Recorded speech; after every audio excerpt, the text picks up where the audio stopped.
شابانہ نام تھا کہ جب تک شابانہ نہیں آئے گی تو یہ ہمارا فنکشن پورا نہیں ہوگا۔ اس نے بہت سارا مال و اسباب بھی اکٹھا کر لیا، گانے گا گا کے، فوتگیوں پہ جاتی تو نوحے کرتی اور شادیوں پہ جاتی تو گانے گاتی۔ اس کا رہن سہن بھی بڑا امیرانہ، بڑا قیمتی لباس اور بڑا اس نے روب دبدبا، رومی اور ترکی کنیزیں اس نے رکھی تھی اپنے ساتھ۔ جب وہ نکلتی تھی تو رومی اور ترکی کنیزیں اس کے ساتھ چلتی تھی۔ ایک دن نہ وہ اپنے ٹھاٹ باٹ میں گھر سے نکلتی ہے تو ایک اللہ کے بہت بڑے بزرگ ہیں حضرت صالح المری رحمۃ اللہ تعالیٰ علیہ، ان کے گھر کے سامنے سے گزر ہوا تو ان کے گھر سے رونے کی آواز آ رہی تھی، حضرت صالح المری کے گھر سے۔ تو وہ اپنی کنیزوں کو کہنے لگی یہ کیسی فوتگی ہے کہ میرے بغیر ہی لوگ کر رہے ہیں، مجھے بلایا ہی نہیں۔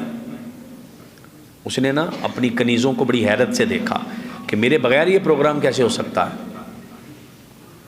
اپنی ایک کنیز کو کہا کہ جاؤ بھائی گھر میں دیکھ کے آؤ کیا ہوا، کون رو رہا ہے۔ وہ ایک کنیز گئی اور کافی دیر اندر بیٹھی رہی، باہر ہی نہیں آئی۔ دوسری کنیز پیچھے بھیجی، جاؤ پتہ کر کے آؤ۔ وہ دوسری کنیز بھی کافی دیر بیٹھی رہی، باہر نہیں آئی۔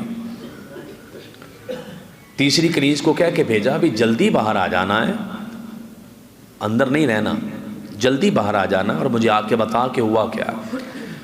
وہ تیسری بھی گئی، وہ بھی واپس نہ آئی۔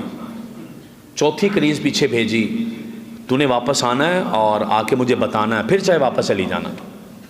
وہ چوتھی کنیز گئی تو اس نے واپس آ کر بتایا کہ اندر کوئی فوت نہیں ہوا، بلکہ حضرت صالح المری خوف خدا پر بیان کر رہے ہیں اور لوگ قرآن اور حدیث سن سن کے رو رہے ہیں۔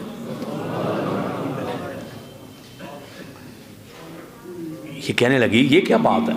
اس نے مذاق اڑایا، بھی رونا تو یہ ہوتا ہے جو رونا ہے، جو ہم روتے ہیں جا کے، تو یہ خوف خدا میں رونا کسے کہتے ہیں۔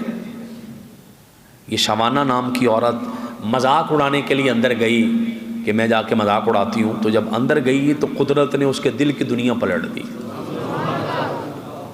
جا کے اس نے دیکھا کہ حضرت صالح المری رحمۃ اللہ تعالیٰ علیہ خطاب کر رہے ہیں اور خطاب کرتے کرتے قرآن کی آیات پڑھ رہے ہیں، قرآن پڑھ پڑھ کے لوگوں کو سنا رہے ہیں اور لوگوں کو کے دل خوف خدا سے گرما رہے ہیں۔ جب اس عورت نے دیکھا نا کہ حضرت صالح المری رحمۃ اللہ تعالیٰ علیہ قرآن پڑھ رہے ہیں اور لوگوں کے دلوں کو گرما رہے ہیں اور لوگ خوف خدا میں آ کے رو رہے ہیں، تو اس کی کانوں میں آواز پڑی، وہ آیت پڑھ رہے تھے اذا رأتهم من مکان بعید سمعوا لها تغیظا وزفیرا وَإِذَا أُلْقُوا مِنْهَا مَكَانًا ضَيِّقًا مُقَرَّنِينَ دَعَوْا هُنَالِكَ ثُبُورًا۔ ترجمہ کہ جب دوزخ کی آگ ان لوگوں کو دور سے دیکھے گی تو یہ لوگ اس کے بھڑکتے ہوئے شعلوں کی آواز سنیں گے، اور جب انہیں زنجیروں میں جکڑ کر کسی تنگ جگہ میں پھینکا جائے گا تو وہاں یہ دعائیاں دے گے، یا اللہ ہمیں موت دے دے۔ گناہگار لوگ وہاں روئیں گے، یا اللہ ہمیں موت دے دے، جب آگ کے شعلوں میں انہیں پھینکا جائے گا اور تنگ جگہ پر پھینکا جائے گا جہنم میں۔ یہ شابانہ عورت نے سنا نا تو اس کے تو دل کی دنیا پلٹ گئی۔ یہ وہاں پر بیٹھ گئی اور دھاڑے مار مار کے رونے لگ پڑی۔ حضرت صالح المری نے دیکھا کہ ایک عورت آ کے رو رہی ہے اس طریقے سے، تو کہنے لگے بی بی تو کون ہے؟ تو کہنے لگی بابا جی بعد میں پوچھیے گا میں کون ہوں، پہلے مجھے یہ بتائیے کہ جس کے بے شمار گناہ ہوں اس کی بھی توبہ ہو جاتی ہے؟ آپ نے فرمایا ہاں ہو جاتی ہے۔ کہنے لگی جس نے سمندر کی جھاگ سے زیادہ گناہ کیے ہوں اس کی بھی توبہ قبول ہو جائے گی؟ آپ نے فرمایا ہاں ہو جائے گی۔ کسی کے ریت کے ذروں سے بھی زیادہ گناہ ہو جائے اس کی بھی ہو جائے گی؟ آپ نے فرمایا ہاں اس کی بھی ہو جائے گی۔ تو یہ روتی روتی دھاڑے مار مار کے روتی روتی کہنے لگی بابا جی کیا میرے گناہ بھی معاف ہو سکتے ہیں؟ تو حضرت صالح المری رحمۃ اللہ تعالیٰ علیہ فرمانے لگے بی بی تو کیا اگر شابانہ بھی توبہ کرے اللہ اس کے بھی گناہ معاف کر دے گا۔ تو یہ دھڑم سے زمین پر گری اور گر کر کہنے لگی میں اتنی گناہ گار ہوں کہ لوگ میرے گناہوں کی مثالیں دیتے ہیں۔ اور چیخیں مار مار کے رونے لگ پڑی، بے ہوش ہو گئی۔ ہوش آیا تو وہ جو قیمتی کپڑے تھے، زیورات تھے، انہیں اللہ کی راہ میں صدقہ کیا، ایک معمولی لباس پہنا، اور جو شاہوں والی زندگی تھی، جو حشمت اور جلال تھا، سب اس نے چھوڑ دیا، اور ایک غریبوں والی زندگی اور ایک فقیروں والی زندگی شابانہ نے شروع کر دی، اور روتی، دن رات روتی، اللہ پاک کی بارگاہ میں آنسو بہاتی، رو رو کے اس نے اپنی حالت یہ کر لی کہ اس سے اٹھ کے کھڑا نہیں ہوا جاتا تھا۔ پھر اللہ پاک نے اس پر فضل یہ کیا کہ اسے اپنے زمانے کی ولیہ بنا دیا۔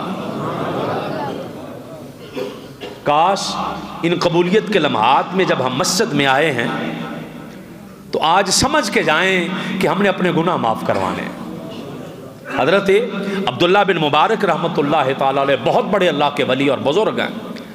آپ ایک عورت پر عاشق ہو گئے، ابھی توبہ نہیں کی، اور ساری رات اس کے انتظار میں کھڑے رہے، اس کے بغیر ایک پل چین نہ آئے، ساری رات اس کے انتظار میں کھڑے رہے، اور جب صبح فجر کی اذان کی آواز آئی تو سردیوں کی لمبی رات تھی، اس عورت کا انتظار کیا، صبح تک وہ عورت نہ آئی، فجر کی اذان کی آواز کان میں پڑی تو دھاڑے مار مار کے رونے لگ پڑے، اور روتے روتے کہنے لگے کاش اتنا انتظار میں نے اپنے رب کا کیا ہوتا، کاش میں نے اتنا اپنے رب کو یاد کیا ہوتا تو آج میں ولی بن جاتا۔ جتنی محبت میں نے اس عورت سے کی ہے، کاش میں نے اپنے رب سے کی ہوتی۔ وہ اور روئے گڑ گڑائے، اللہ پاک نے فضل یہ کیا کہ ان کی توبہ کو قبول فرما لیا، اور حضرت سیدنا امام اعظم ابو حنیفہ کے جلیل القدر شاگردوں میں سے ان کا شمار ہونے لگ پڑا۔ خدا کے لیے جو جوان بچے آئے ہیں، خدا کے لیے جو ہم مسجد میں آئے بیٹھے ہیں اور اللہ کی بارگاہ میں جھکنے کے لیے آئے ہیں، اپنے جو ماضی ہو گیا سو ہو گیا، آج آنسو بہا کے رب کے حضور اللہ سے معافی مانگی ہے۔ حضرت سیدنا مالک بن دینار رحمۃ اللہ تعالی علیہ بہت بڑے ڈاکو تھے، بہت بڑے ڈاکو۔ جب آپ نے توبہ کا وقت آیا نا، کتابیں بھری پڑی ہیں آپ کے توبہ کے واقعات سے، کہ آپ حضرت سیدنا مالک بن دینار رحمۃ اللہ تعالی علیہ توبہ کا وقت آ گیا، 15 شعبان کی رات تھی، شراب کا نشہ کیا اور بڑا کچھ کرنے کے بعد آپ سو گئے۔ ان کی ایک بیٹی تھی، ایک لمبا واقعہ جس کا اختتام سنا رہا ہوں میں۔ ایک بیٹی تھی اور ان کی وہ بیٹی فوت ہو چکی تھی، 2 سال کی عمر میں، 3 سال کی عمر میں بچی فوت ہو گئی۔ خواب کے اندر دیکھتے ہیں کہ میدان حشر بپا ہے اور ایک بہت بڑا سانپ ان کے پیچھے منہ کھول کر ان کو کھانے کے لیے دوڑ رہا ہے، اور یہ آگے آگے دوڑ رہے ہیں۔ ایک نورانی چہرے والے بزرگ نظر آتے ہیں، ان کو جا کے کہتے ہیں مجھے بچائیں گے؟ وہ کہنے لگے میں نہیں بچا سکتا، میں تو بڑا کمزور ہوں، میں کیسے بچاؤں گا؟ تو کہنے لگے پھر مجھے کون بچائے گا؟ کہا دوڑ جا آگے، وہاں پر مسلمانوں کی امانتیں ہیں، شاید تیری کو امانت وہاں پہ پڑی ہو، وہاں چلا جا۔ یہ دوڑے آگے چلے گئے اور جا کر دیکھا کہ مسلمانوں کے جو بچے بچپن میں فوت ہو گئے تھے سب ایک جگہ پر اکٹھے ہیں، وہاں پر ان کی بیٹی بھی ہے۔ اس نے اپنے الٹے ہاتھ سے اس سانپ کو پیچھے کیا، سیدھے ہاتھ سے اپنے والد کو پکڑ کر کہنے لگی ابا جی آپ کو پتا وہ بزرگ کون تھے جو بڑے ماڑے تھے، آپ کو بچا نہیں سکے؟ بیٹا کون تھے؟ کہا وہ آپ کے اعمال تھے جو بڑے کمزور تھے، جو آپ نے کیے ہی نہیں ہیں، اور وہ جو سانپ ہے وہ آپ کے گناہ ہیں جو آپ کو کھانے کے لیے پیچھے دوڑ رہے تھے، اور میں یہاں پر تھی آپ کے انتظار کر رہی کہ آپ کی بخشش کروانے کے لیے میں یہاں پر بیٹھی تھی۔ حضرت مالک بن دینار نے جب یہ واقعہ دیکھا اور سنا تو سچے دل سے توبہ کر لی اور گڑ گڑائے اللہ کی بارگاہ میں، اور حضرت مالک بن دینار رحمۃ اللہ تعالی علیہ نے توبہ کی، اللہ پاک نے زمانے کا ولی بنا دیا۔ وہ کوئی ایک لمحہ ہوتا ہے میرے بھائی جس لمحے میں رب نے توبہ قبول کرنی ہوتی ہے، کوئی ایک لمحہ ہوتا ہے جس کا گرا ہوا آنسو اللہ